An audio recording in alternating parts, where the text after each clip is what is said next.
ont besoin de Valérie Pécresse pour qu'elle puisse impulser en termes de recherche et d'innovation une direction qui vient rejoindre celle de Xavier Bertrand et de moi-même avec toute sa capacité de recherche, d'innovation, d'université sur l'Île-de-France. Donc c'est vraiment plus qu'un acte de circonstance comme ça a bien été voulu, bien voulu être décrit par certains. Bien au contraire, nous nous mettons au travail dès le mois d'octobre entre responsables politiques, entre responsables agricoles, entre responsables économiques pour que ce travail à 3 régions bien, puisse nous permettre d'aller plus haut, plus vite, plus rapidement et que nous ne soyons pas forcément dans des contraintes et un dialogue avec le gouvernement qui souvent, encore une fois, tarde à venir vers nous. Merci Jean Rotner, vous êtes président de la région Grand Est, vous êtes notre invité en duplex et en direct de la foire de Châlons en Champagne, une fois de Châlons en Champagne, qui est très suivi par le groupe de médias et de presse de cette région. Bonjour Bernard Marchand, merci d'être présent sur ce plateau. Vous êtes CEO, président du groupe Rossel.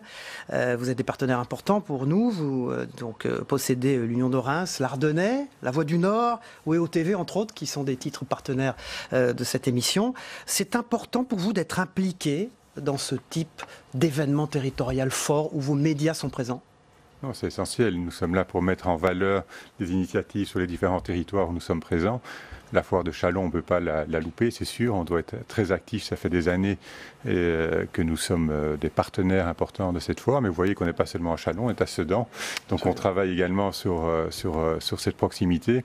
Et ça fait partie du rôle de la presse régionale de mettre vraiment en exergue toutes les initiatives locales, qu'elles soient déjà, je dirais, populaires comme l'est la foire de Châlons, mais également pour les événements qui ne sont pas encore, qui sont en gestation, qui sont en développement.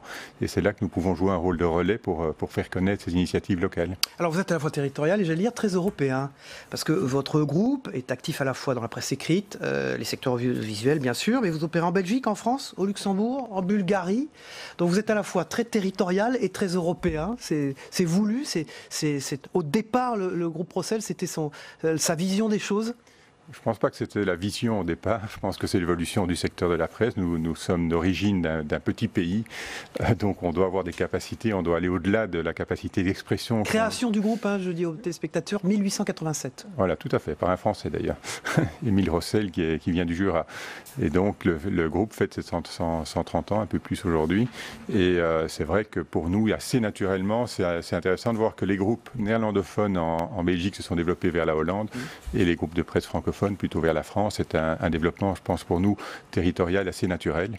Et ça nous permet d'échanger. Vous savez, on s'arrête à Paris, on est au nord de Paris, à part avec 20 minutes, bien sûr, mais la proximité territoriale est très très forte entre la Belgique et le nord de la France. Donc on partage énormément de choses. Alors à part 20 minutes, vous dites, car vous êtes également propriétaire de 20 minutes, le quotidien français, bien connu des Français. Bonjour Sébastien Lacroix, vous êtes un régulier de cette matinale d'info, éditorialiste régulier chez nous. Vous êtes le rédacteur en chef de l'Union de Reims, de l'Ardennais. Parlez-nous de cette foire de Châlons en Champagne avant qu'on y revienne avec Bruno Forger, le commissaire général de la foire de Châlons, qui est en duplex et en direct. Alors cette foire de Châlons, en fait, c'est un événement qui est à la fois important par son ampleur, plus de 760 exposants, 250 000 visiteurs, mais c'est un événement important aussi parce qu'il marque la rentrée, ça a été dit là tout à l'heure, et à cette occasion-là, ça marque la rentrée politique, économique, et tout le monde se croise à cette foire-là. C'est très important. Et d'ailleurs, Emmanuel Macron était venu il y a 2 ans, juste après avoir démissionné du ministère de l'économie, et il avait finalement commencé sa campagne à la foire de Châlons, ça lui a porté chance. Voilà, alors justement, on a en direct, en duplex, Bruno Forger, qui est le commissaire général de la foire de Châlons. Bonjour, merci d'être avec nous, Bruno Forger. J'allais dire un premier bilan, comment ça se passe cette année, cette foire? Bonjour à tous. Bonjour. Pour les premiers jours donnent souvent la tendance, et si cette tendance se poursuit, ça sera un grand millésime. Alors pourquoi un grand millésime? C'est quoi la tendance? Quand vous dites la tendance se poursuit, quelle tendance? Pourquoi un grand millésime justement? Parce que je crois qu'il n'y a jamais eu un tel état d'esprit. Je crois que ce qu'on découvre à la foire de Châlons, c'est d'abord un état d'esprit d'une micro-société, je dirais presque idéale, où tous les acteurs du territoire ont envie de co-construire ensemble un avenir meilleur. Je crois que c'est important pour nous, c'est que des mondes sont plus en silo, et nous, ce que nous souhaitons, c'est créer des passerelles dans des univers qui se côtoient au quotidien, mais qui aujourd'hui ont besoin de se retrouver. On ne se construit jamais seul, et la foire de Châlons le démontre. Alors pourquoi je dis que c'est un grand millésime? Parce qu'en 5 jours de temps, environ 80 conférences, débats, entretiens, échanges, rencontres parfois improbables ont ponctué toutes ces journées, mais pas pour rien. C'est que derrière, il y a une conséquence, il y a une traduction concrète pour notre territoire. On l'évoquait tout à l'heure, l'inauguration de la foire, je ne sais pas si vous y reviendrez, je crois que c'est emblématique de cette 72e édition. Dites-moi, les foires, c'est un concept pas si dépassé que cela alors?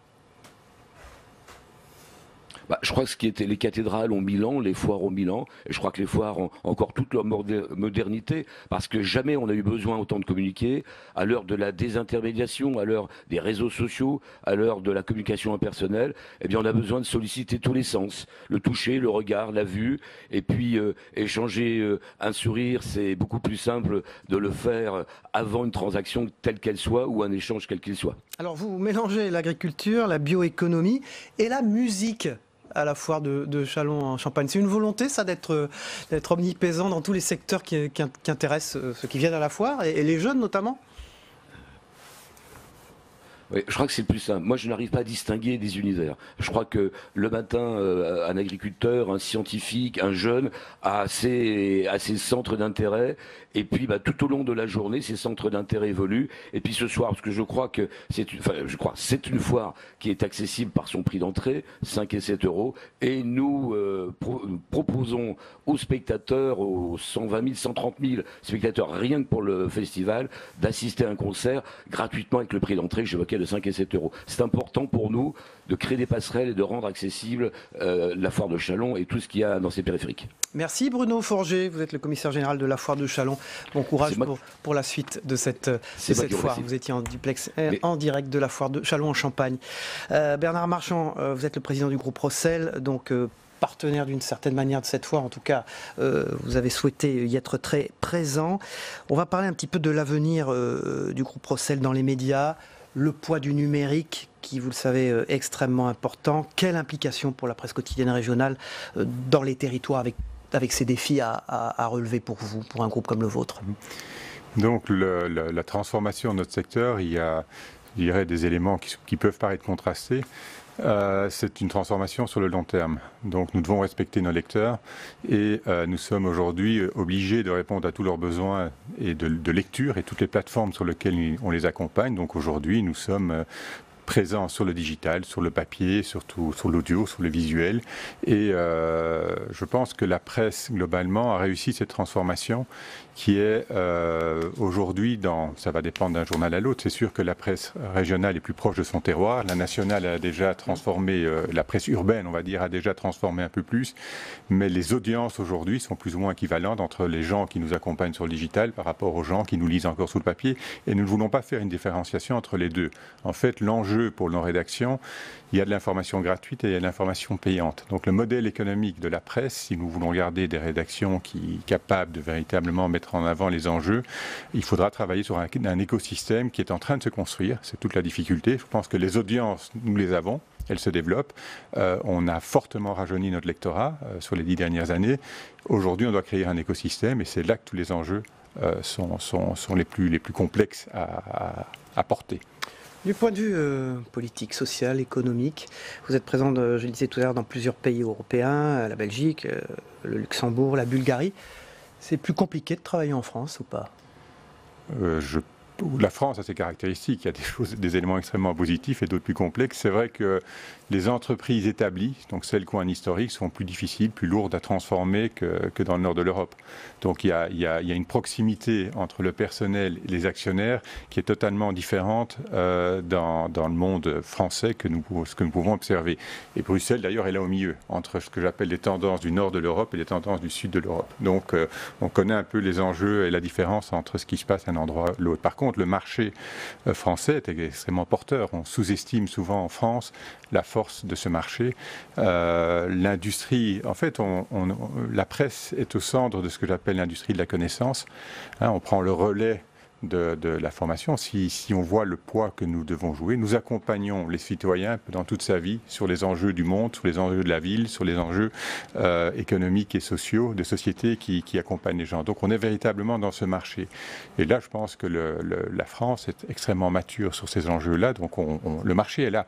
La difficulté parfois est de transformer les entreprises, comme certains le disent, de transformer le pays. Donc c'est ce qui peut nous différencier d'ailleurs de l'Europe du Nord.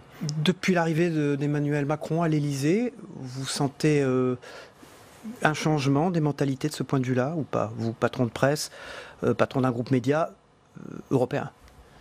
Je pense qu'il y a deux aspects. Il y a l'aspect de la vue européenne des choses. Je pense que Macron a eu le courage de mener le débat et le combat à l'échelle européenne. Et je peux vous dire, pour parler de notre industrie, beaucoup de choses sont entre nos mains. Mais si on ne régule pas le secteur de la presse, ça se passera très très très mal. Et je pense que les enjeux européens sont de ce fait extrêmement énormes et il l'a mis en avant. Donc je pense que pour l'Europe, c'est certainement un plus. Il y a une ligne qui est donnée par rapport à tous les populismes qu'on peut rencontrer. Je pense que c'est important de tenir cette ligne. En France, nous avons senti, c'est clair, un dynamisme nouveau depuis l'élection présidentielle, j'espère, parce que les Français sont très autocritiques et vont très vite remettre. Il a 5 ans pour démontrer ce qu'il doit faire. Je pense qu'il faut qu'il mène son projet. Je pense que c'est extrêmement important, sans penser aux prochaines élections. Donc nous avons en tout cas ressenti il n'y a pas que la victoire de la Coupe du Monde. Je veux dire, il y a, je pense, une nouvelle dynamique sur le pays. J'espère qu'elle va aller au bout de ce projet de transformation du pays. C'est important. Dans les pays où vous opérez, l'image de la France et des Français, vous êtes bien placé pour nous dire ce qu'il en est? Ah non, le belge francophone, la proximité est énorme, hein, donc on suit de très très près ce qui se passe en France, mais je pense que l'image du pays est extrêmement bonne.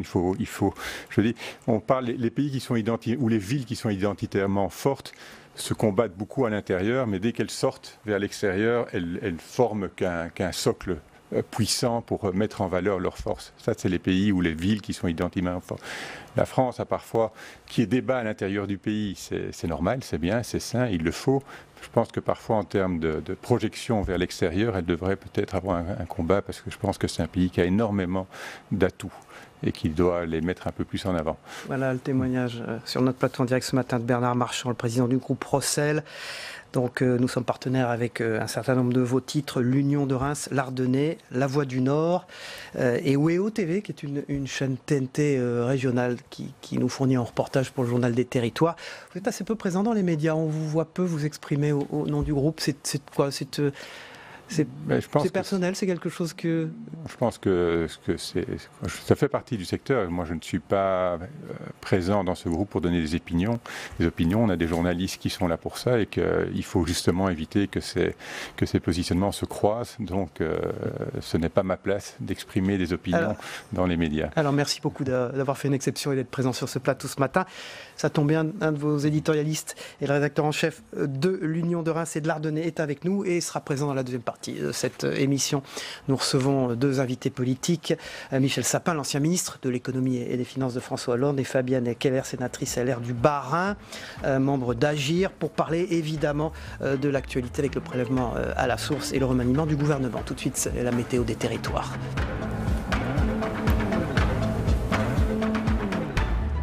Public Sénat, avec le soutien de la Mutuelle nationale territoriale, la Mutuelle des agents des services publics locaux et Adviso Partners, cession, acquisition et transmission d'entreprises, nos territoires ont de la valeur, vous ont présenté le Journal des territoires.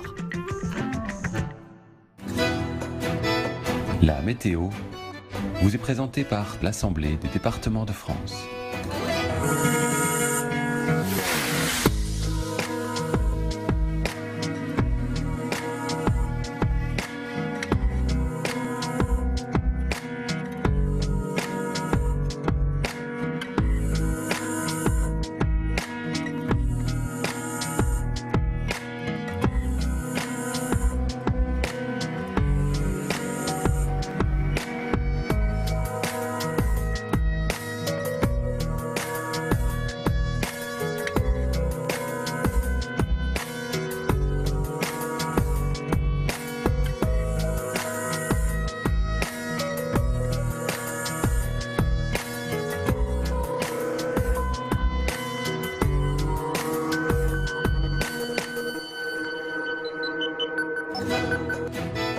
C'était la météo avec l'Assemblée des départements de France.